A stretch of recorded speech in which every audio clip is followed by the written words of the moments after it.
Bueno, buenos días de nuevo, buenos días, tardes, noches. Continuamos con la parte 4 de la condición humana. Capítulo 3 de Hannah Arendt. Bueno, vamos a ello.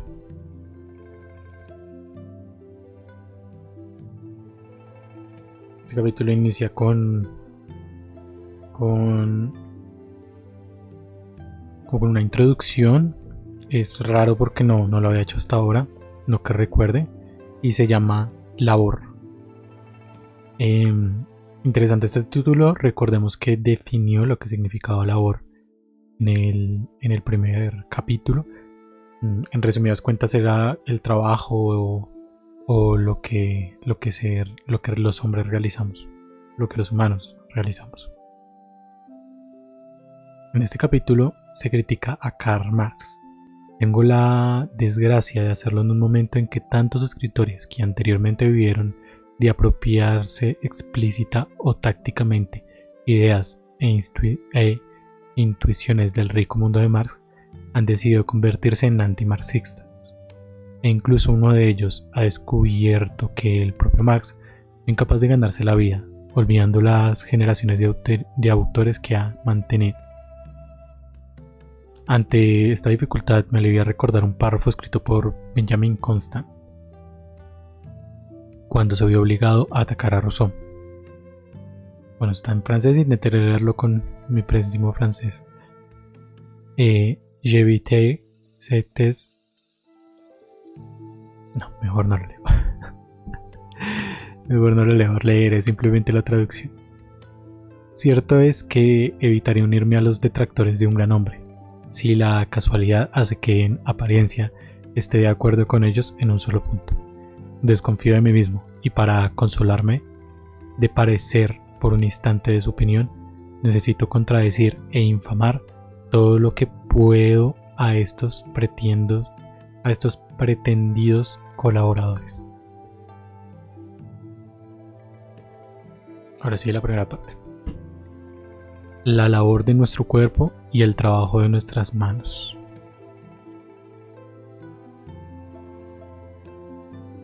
La distinción que propongo entre labor y trabajo no es usual.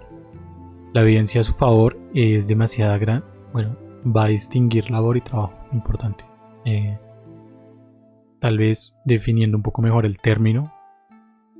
Entonces, importante, labor y trabajo no son iguales. La distinción que propongo entre labor y trabajo no es usual. La evidencia a su favor es demasiado grande para no tenerla en cuenta y, sin embargo, es un hecho histórico que, salvo unas cuantas observaciones aisladas que además ni siquiera desarrollan los autores en sus teorías, apenas hay nada en la tradición premoderna del pensamiento político o en el amplio cuerpo de las modernas teorías sobre la labor que la sustente. No obstante, contra estas escaseces históricas se levanta un testimonio muy articulado y obstinado, es decir, el simple hecho de que todo idioma europeo, antiguo y moderno, contiene dos palabras etimológicamente no relacionadas para definir lo que creemos es la misma actividad, conservadas pese a su persistente uso como sinónimos. Así, la distinción de Locke entre manos que trabajan y cuerpos que laboran es algo reminiscente de la diferencia griega entre Scherstocknes, artesanos, a la que corresponde la palabra alemana Handwerker, y aquellos que, como los esclavos y animales domésticos, atienden con sus cuerpos a las necesidades de la vida. En griego, tosomati ergasetai, trabajan con sus cuerpos. Incluso aquí, labor y trabajo ya se tratan como idénticos, puesto que la palabra usada no es ponein, labor, sino ergasestai, trabajo. Solo en un aspecto que, sin embargo, es el más importante desde el punto de vista lingüístico, el uso antiguo y moderno de las dos palabras deja de ser sinónimo, es decir, en la formación del nombre correspondiente. De nuevo, encontramos aquí completa unanimidad. La palabra labor, entendida como nombre, nunca designa el producto acabado, el resultado de la labor, sino que se quedan en nombre verbal para clasificarlo con el gerundio, mientras que el propio producto deriva invariablemente de la palabra que indica trabajo. Incluso cuando el uso corriente ha seguido el desarrollo moderno tan estrechamente que la forma verbal de la palabra trabajo se ha quedado más bien anticuada. El motivo de que esta distinción haya pasado por alto en la antigüedad y no se haya explotado su significado es bastante clara. Bueno, voy a primero subrayar esto, que no es lo mismo labor y trabajo. Importante tenerlo claro.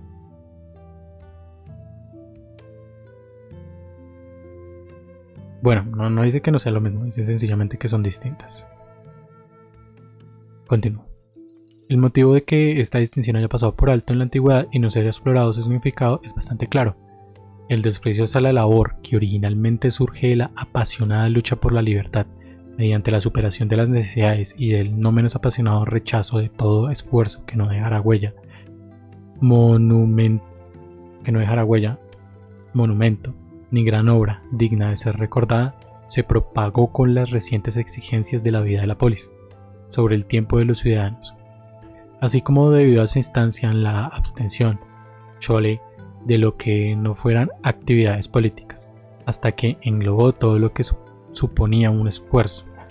La primera costumbre política anterior al pleno desarrollo de la ciudad-estado distinguió simplemente entre esclavos, enemigos vencidos, domos o doloi, que eran llevados a casa del vencedor con el resto del botín, donde en calidad de residentes o iqueta o familiares se esclavizaban para atender a su propia vida y a la de su amo. Y los demiurgios, trabajadores del pueblo que se movían libremente fuera de la esfera privada y dentro de la pública. Tiempo después cambió incluso el nombre de estos artesanos, a quienes Solón aún describió como hijos de Atenas y Hefesto, y los llamaba Banasoi, o sea, hombres cuyo principal interés es el oficio y no el lugar del mercado. Solo a partir de finales del siglo V comenzó la polis a clasificar las ocupaciones según el esfuerzo requerido. Y así, Aristóteles clasificaba estas ocupaciones en las que el cuerpo más se deteriora, como las más bajas, aunque se negó a admitir a los Banusoi como ciudadanos. Hubiese aceptado a los pastores y pintores y no a los campesinos y escultores. Más adelante veremos que los griegos, aparte de su desprecio por la labor, tenían sus propias razones para desconfiar del artesano, o más bien de la mentalidad del homo faber. No obstante, esta desconfianza solo se da en ciertos periodos, mientras que la estima por las actividades humanas, incluso de la de aquellos que, como Hesíodo, supuestamente le dejan la labor, se basa en la convicción de que la labor de nuestro cuerpo, requerida por sus necesidades, resultan adyacentes. De ahí que las ocupaciones que no consistían en laborar, aunque se emprendieran no por su propio fin, sino para hacer frente a las necesidades de la vida, se asimilaban al estatus de labor, lo que explica las variaciones y cambios de su estima y clasificación en diferentes periodos y en distintos lugares. La opinión de que labor y trabajo eran despreciados en la antigüedad debido a que solo incumbían a los esclavos es un principio de los historiadores modernos. Los antiguos razonaban de manera totalmente distinta. Creían que era necesario poseer a los esclavos debido a la servil naturaleza de todas las ocupaciones útiles para el mantenimiento de la vida. Precisamente sobre esta base se defendía y justificaba la intuición de la esclavitud. Laborar significaba estar esclavizado por la necesidad, y esta servidumbre era inherente a las condiciones de la vida humana.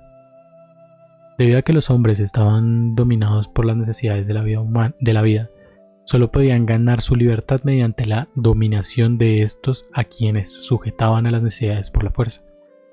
La degradación del esclavo era un golpe del destino, y un destino peor que la muerte, ya que llevaba consigo la metamorfosis del hombre en algo semejante al animal doméstico. Por lo tanto, un cambio en el estado legal de un esclavo, como la manumisión por su dueño o un cambio a la circunstancia política general que elevara ciertas ocupaciones a la pertinencia pública, asegurado de modo automático un cambio en la naturaleza del esclavo. Las instituciones de la esclavitud en la antigüedad, aunque no en los últimos tiempos, no eran un recurso para obtener trabajo barato o un instrumento de explotación en beneficio de los dueños, sino más bien el intento de excluir la labor de las condiciones de la vida del hombre. Lo que los hombres compartían con las otras formas de vida animal no se consideraban humanas.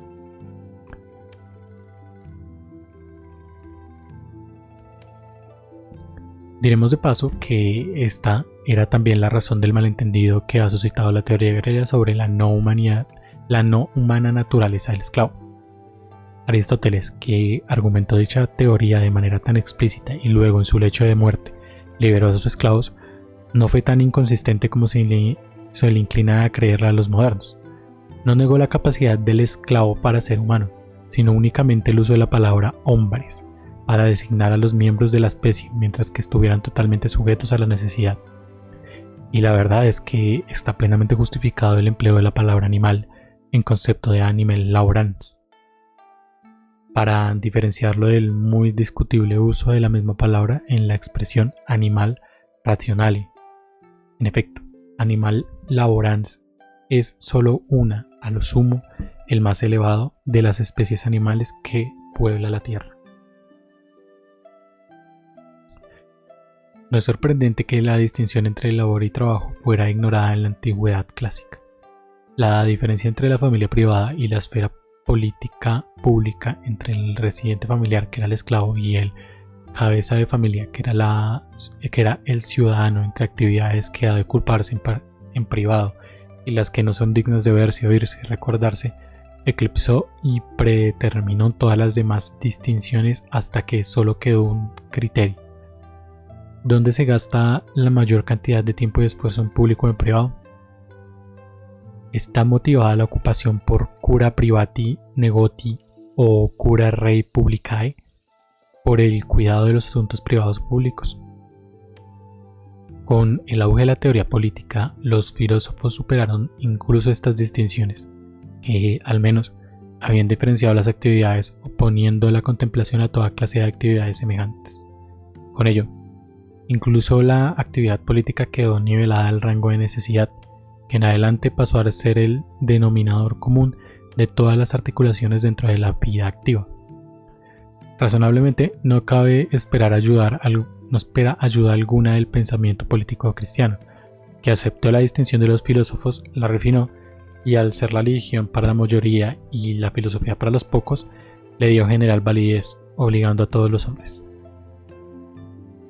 No obstante, a primera vista resulta sorprendente que la Edad Moderna, con la inversión de todas las tradiciones del tradicional rango de la acción y contemplación, no menos que de la tradición jerárquica dentro de la propia vida activa, con su glorificación del trabajo como fuente de todos los valores y su elevación desde el animal laborans hasta la posición tradicionalmente mantenida por el animal rationale, no haya ideado solo teorías en las que el animal laborans y el homo faber, la labor de nuestro cuerpo y el trabajo de nuestras manos, estén claramente diferenciadas.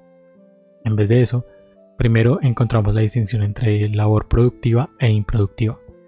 Algo después, la diferencia entre trabajo experto e inexperto. Y finalmente, superando a los dos debido a que aparentemente es de significación más elemental, la división de todas las actividades en trabajo manual e intelectual. Este párrafo me gustó mucho, la verdad. Muy sintético. De las tres, solo la distinción entre la labor productiva e improductiva llegó al núcleo del asunto, y no es casualidad que las dos teorías más importantes en este campo, Adam Smith y Karl Marx, basaran en ella todas las estructuras de su argumentación.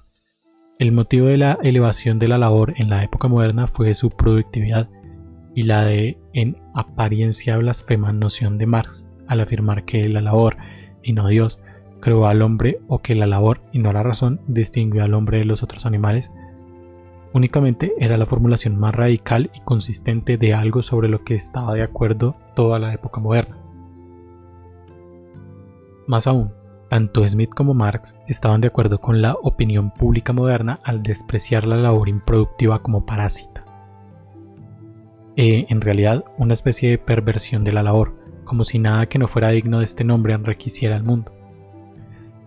Marx compartió el desprecio de Smith por los servientes domésticos, que como huéspedes perezosos nada dejan tras de sí a cambio de su consumo.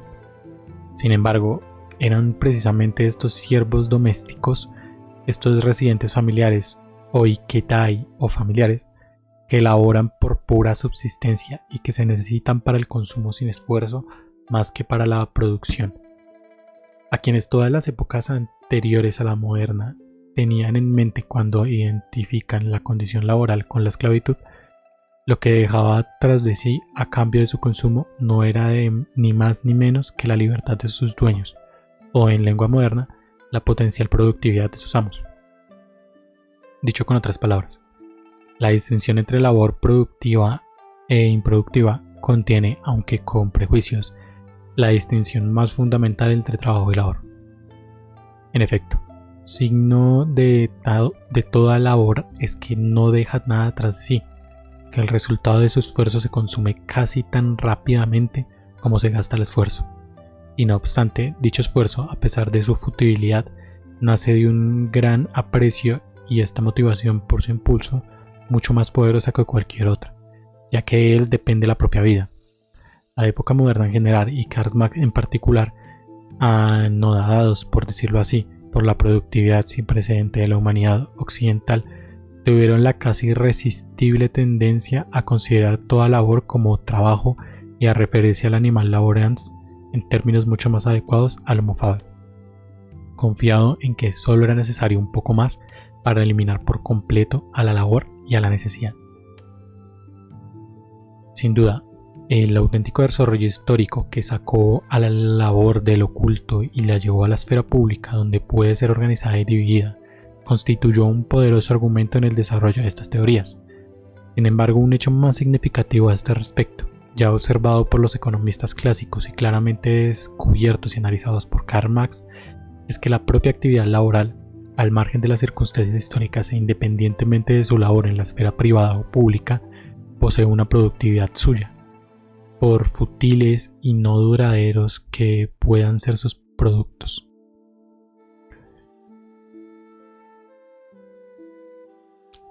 Dicha productividad no se basa en los productos de la labor, sino en el poder humano, cuya fuerza no queda agotada cuando ha producido los medios para su propia subsistencia y supervivencia, que es capaz de producir un superávit, es decir, más de lo necesario para su propia reproductividad. Debido a que lo que explica la productividad de la labor no está en sí misma, sino el superávit del poder de la labor humana. La introducción de este término por Marx constituyó, como Engels señaló acertadamente, el elemento más original y revolucionario de todo su sistema. A diferencia de la productividad del trabajo, que añade nuevos objetivos al artificio humano, la productividad del poder de la labor solo produce objetos de manera incidental y fundamentalmente se interesa por los medios de su propia reproductividad, puesto que su poder no se agota una vez aseguradas sus propias reproducciones. Su propia reproducción puede usarse para la reproducción de más de un proceso de vida. Si bien no produce más que vida, mediante la opresión violenta en una sociedad de esclavos o de explotación de la sociedad capitalista de la época de Marx, puede canalizarse de tal modo que la labor de unos baste para la vida de todos. Desde este punto de vista puramente social, que es de la época moderna, pero que cobró su mayor y más coherente expresión en la obra de Marx, todo el laborar es productivo. Todo el laborar es productivo. Y la anterior distinción entre la tarea doméstica, que no dejan huellas, y la producción de cosas lo suficientemente duraderas para su acumulación pierde su validez, como vimos antes. El punto de vista social es idéntico a la interpretación que solo tiene en cuenta el proceso de vida de la humanidad, y dentro de su marco de referencia, todas las cosas se convierten en objetos de consumo. En una humanidad socializada por completo, cuyo único propósito fuera mantener el proceso de vida, y tal es desgraciadamente el nao utópico ideal que guían las teorías de Marx, la distinción entre labor y trabajo desaparece. Desaparecen por entero. Todo trabajo se convierte en labor debido a que las cosas se entenderían no en su mundana y objetividad cualidad, sino como resultado del poder de la labor y de las funciones del proceso de vida. Es interesante observar que la distinción entre trabajo diestro y no diestro, intelectual y manual, no desempeña papel alguno en la economía política clásica ni en la obra de Marx. Comparados con la productividad de la labor, son de importancia secundaria. Toda actividad requiere una cierta destreza, tanto si se trata de limpiar y cocinar como de escribir un libro o construir una casa. La distinción no se aplica a diferentes actividades, sino que solo se señala cierto grado y cualidad en cada una de ellas. Podría adquirir cierta importancia la moderna división del trabajo, donde las tareas asignadas anteriormente a los jóvenes e inexpertos quedarán congeladas en ocupaciones para toda la vida. Pero las consecuencias de la división del trabajo, en que una actividad se divide en tantas minúsculas partes que cada especialista solo necesita un mínimo de habilidad, tiende a abolir por completo el trabajo diestro como atinadamente predijo Marx. El resultado es que lo comprado y vendido en el mercado del trabajo no es habilidad individual, sino poder de la labor, del que todo ser humano posee aproximadamente el mismo. Más aún, puesto que el trabajo no hábil es una contradicción expresiva, la propia distinción solo es válida para la actividad laboral, y el intento de usarla como importante, marco de referencia ya indicada que la distinción entre labor y trabajo ha quedado abandonada en favor de la labor. Muy distinto es el caso de la más popular categoría del trabajo manual e intelectual. Aquí el lazo subyacente entre quienes trabajan con la mano y el que lo hacen con la cabeza es de nuevo el proceso laboral, en un caso desempeñado por la cabeza y en el otro por otra parte del cuerpo. Sin embargo, pensar que presumiblemente es la actividad de la cabeza, aunque en cierta manera es como el laborar, también un proceso que probablemente solo finaliza con la propia vida, es incluso menos productivo que la labor. Si ésta no deja huella permanente, el pensar no deja nada tangible. Por sí mismo, nunca se materializa en objetos. Siempre que el trabajo intelectual desea manifestar sus pensamientos, ha de usar sus manos y adquirir habilidades manual como cualquier otro trabajador.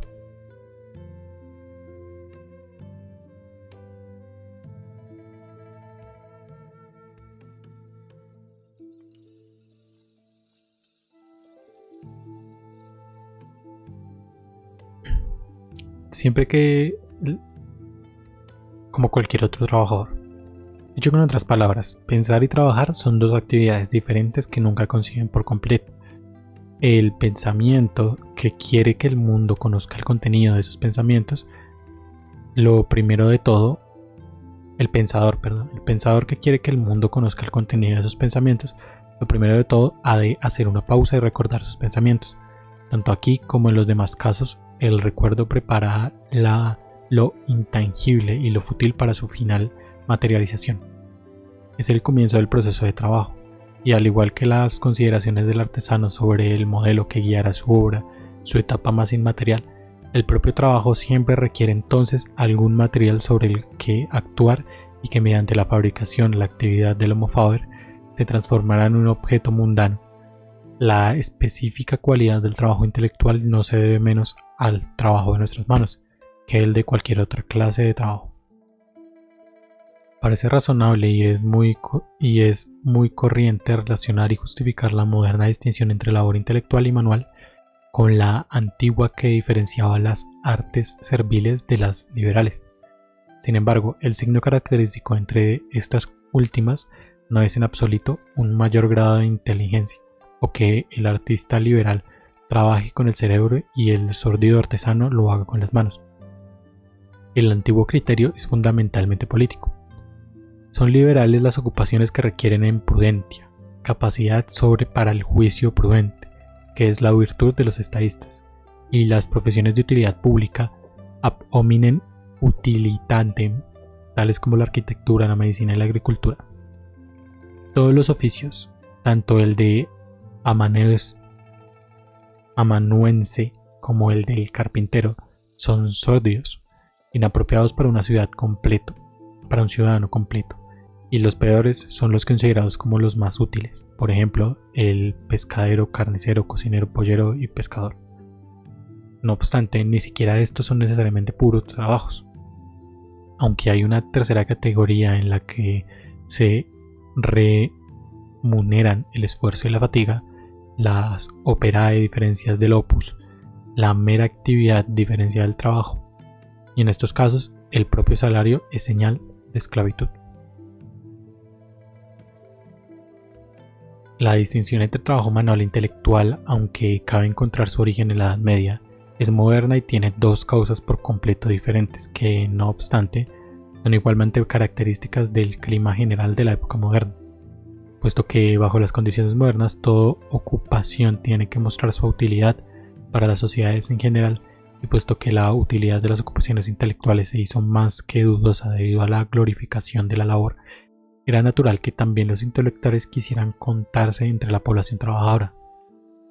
Al mismo tiempo, y solo en aparente contradicción con este desarrollo, la necesidad y estima de estas sociedades por ciertas relaciones intelectuales ascendió a un grado sin precedentes en nuestra historia, excepto en los siglos de la decadencia del Imperio Romano. Cabe recordar que, a través de la historia de la antigüedad, los servicios intelectuales de los esta palabra me cuesta un poco, amanuenses ya sirvieran las necesidades de la esfera pública o la privada. Eran realizados por esclavos y clasificados en consonancia con el estado legal de estos. Solo la burocratización del Imperio Romano y el concomitante auge social y político de los emperadores llevó consigo una revaluación de los servicios intelectuales, hasta donde el intelectual no es un trabajador que, al igual que los demás trabajadores, desde el más humilde artesano al más artista, está comprometido en añadir una cosa más, hacer posible duradera al mundo del hombre.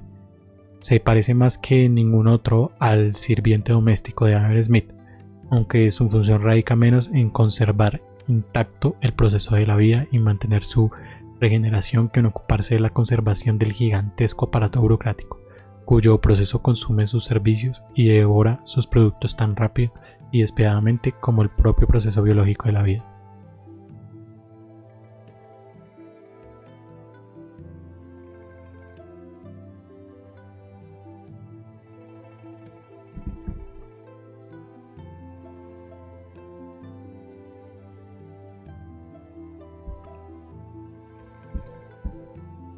Continúo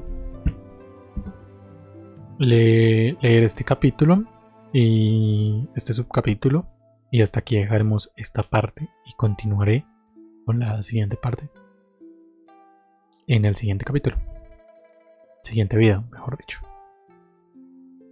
El carácter de cosas del mundo. El desprecio por el trabajo en la teoría antigua y su glorificación en la moderna proceden de la actitud subjetiva o actividad del trabajador, desconfiada de su penoso esfuerzo o elogiando su productividad.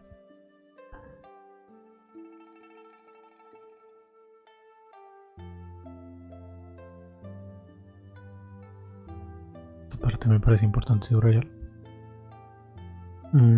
Este carácter subjetivo del enfoque se ve de modo más claro en la distinción entre trabajo fácil y difícil.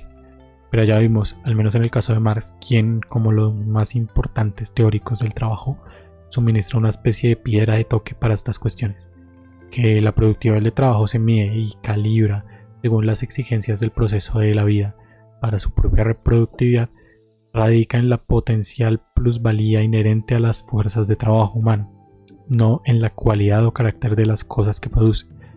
De manera similar, la opinión griega que clasifica a los pintores en grado superior a los escultores no se basa en una mayor consideración por la pintura.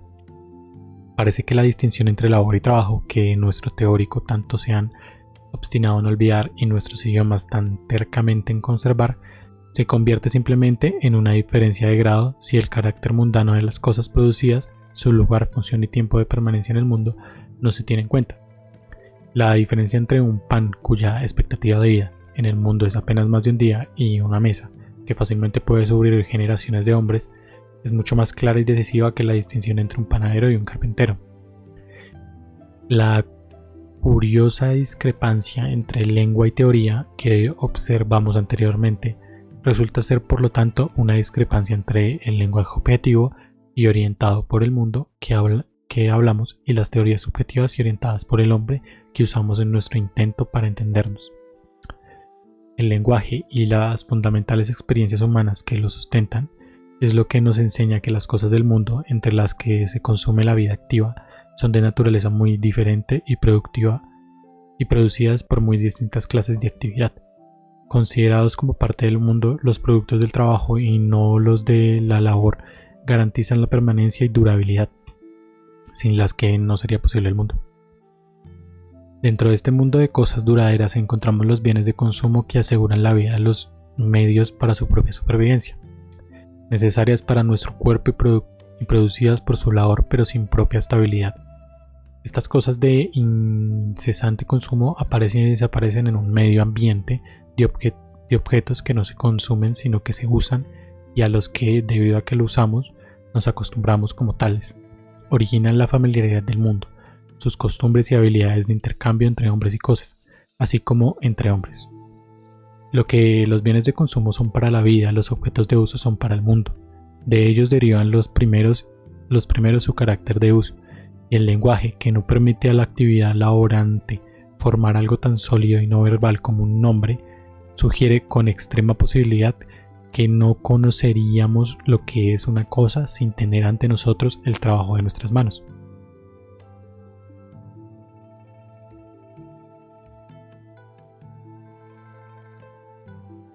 Diferenciados de los bienes de consumo y de los objetos de uso, encontramos finalmente los productos, de las acciones y del discurso, que juntos constituyen el tejido de las relaciones y asuntos humanos. Dejados en sí mismos, no solo carecen de la tangibilidad de las otras cosas, sino que incluso son menos duraderos y más fútiles que los producidos para consumo. Su realidad depende por entero de la pluralidad humana, de la constante presencia del otro que ven, y por lo tanto atestiguan de su existencia. Actuar y hablar siguen siendo manifiestos exteriores de la vida humana, que solo conocen una actividad que, si bien manifiesta necesariamente en él y no requiere ser vista ni oída, ni usada ni consumida para ser real, la actividad del pensamiento.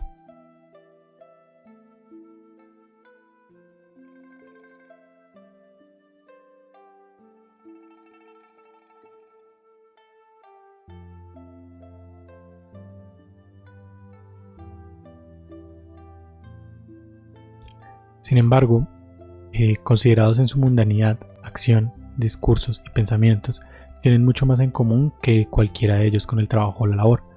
No producen, no engendran nada, son tan fútiles como la propia vida. Para convertirse en cosas mundanas, es decir, en actos, hechos, acontecimientos y modelos de pensamiento o ideas, lo primero de todo han de ser vistos, oídos, recordados y luego transformados en cosas, en rima poética, en páginas escritas o libros impresos, en cuadros o esculturas, en todas las clases de memorias, documentos y manuscritos. Todo el mundo real de los asuntos humanos depende para su realidad y continua existencia en primer lugar de la presencia de otros que han visto, oído y recordarán, y luego de la transformación de lo intangible en la tangibilidad de las cosas, sin el recuerdo y la transformación que aquel necesita para su propia realización y que lo convierte, como sostienen los griegos, en la madre de todas las artes. El discurso, la acción y el pensamiento perderían su realidad al final de cada proceso y desaparecerían como si nunca hubieran existido. La materialización que han de sufrir para permanecer en el mundo la pagan en cuanto que la letra muerta siempre reemplaza a algo que surgió de un momento fugaz y que durante este breve tiempo existió como espíritu vivo. Han de pagar ese precio porque su naturaleza es por completo no mundana y por consiguiente necesita la ayuda de una actividad cuya naturaleza sea diferente. Para su realidad y materialización depende de las mismas manos de obra que constituyen las demás cosas. La realidad y confiabilidad del mundo humano descansan principalmente en el hecho de que estamos rodeados de cosas más permanentemente que la actividad que los produce y potencialmente incluso más permanentes que la vida de sus autores. La vida humana, en la medida en que constituye el mundo, se encuentra en constante proceso de transformación y el grado de mundanidad de las cosas producidas depende de su mayor o menor permanencia en el propio mundo. Bueno, este capítulo era algo corto.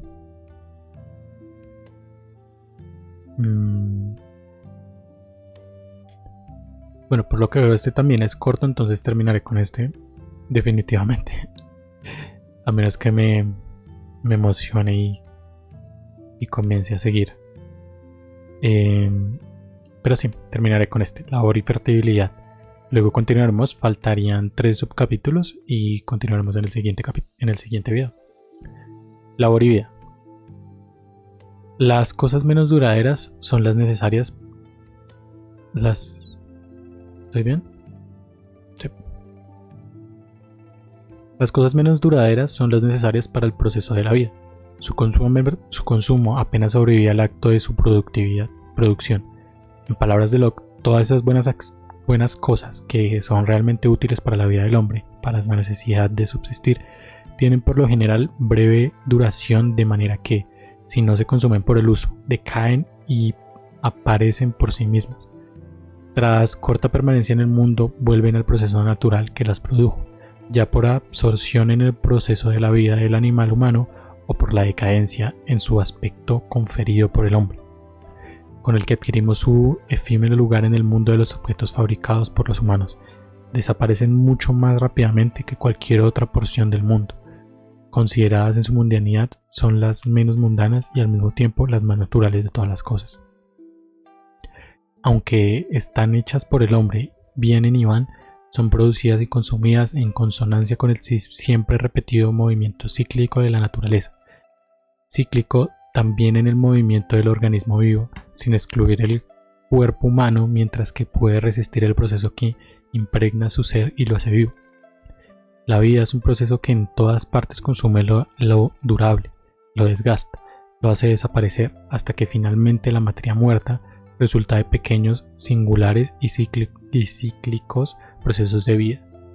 Retornar al total gigantesco círculo de la propia naturaleza, en el que no existe comienzo ni fin, y donde todas las cosas naturales giran en inmutables e inmortales repeticiones.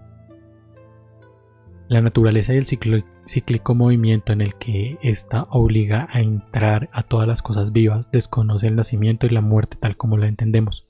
El nacimiento y la muerte de los seres humanos no son simples cosas naturales, sino que se relacionan con un mundo en el que los individuos, entidades únicas, no intercambiables y irrepetibles, aparecen y parten. Nacimientos y muertes presuponen un mundo que no está en constante movimiento, pero cuya cualidad de durable y de relativa permanencia hace posible la aparición y desaparición que existía antes de la llegada de cualquier individuo y que sobrevivirá a su marcha final. Sin un mundo en el que los hombres nazcan y mueran, solo existe la inmutable y eterna repetición, la inmortalidad eterna de los humanos y de las otras especies animales.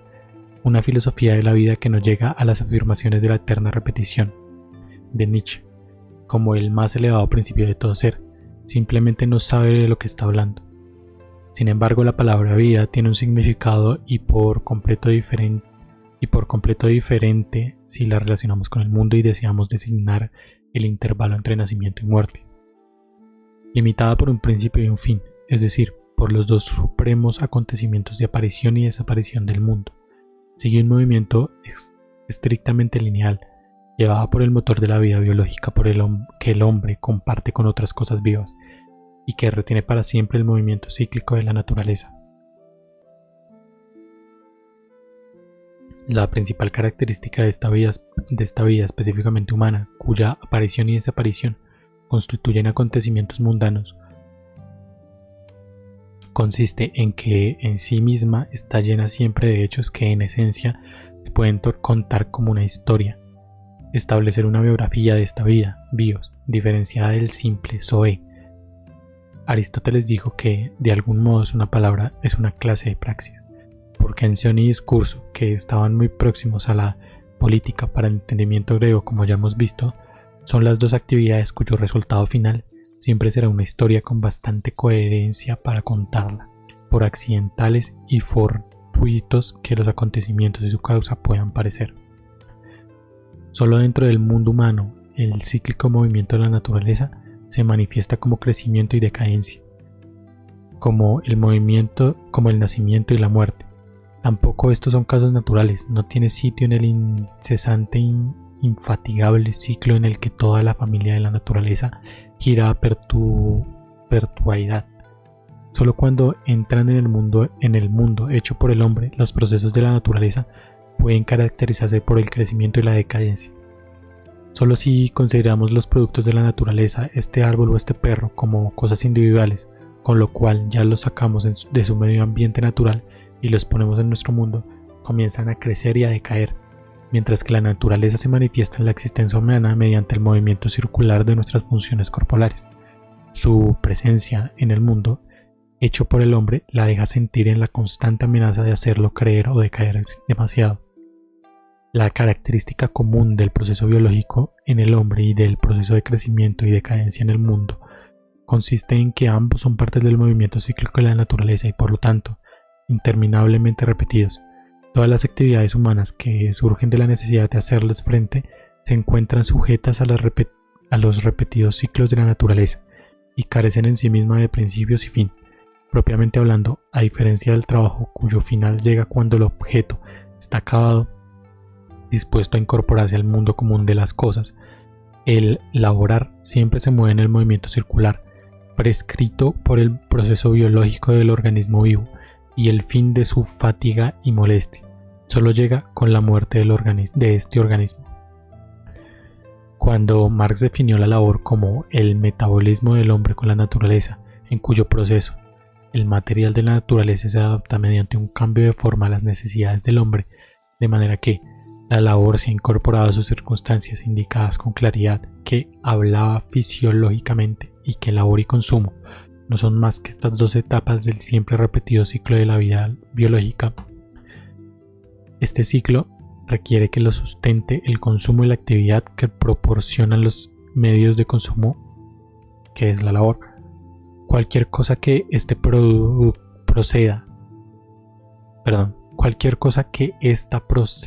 produce pasa casi de inmediato a alimentar el proceso de la vida.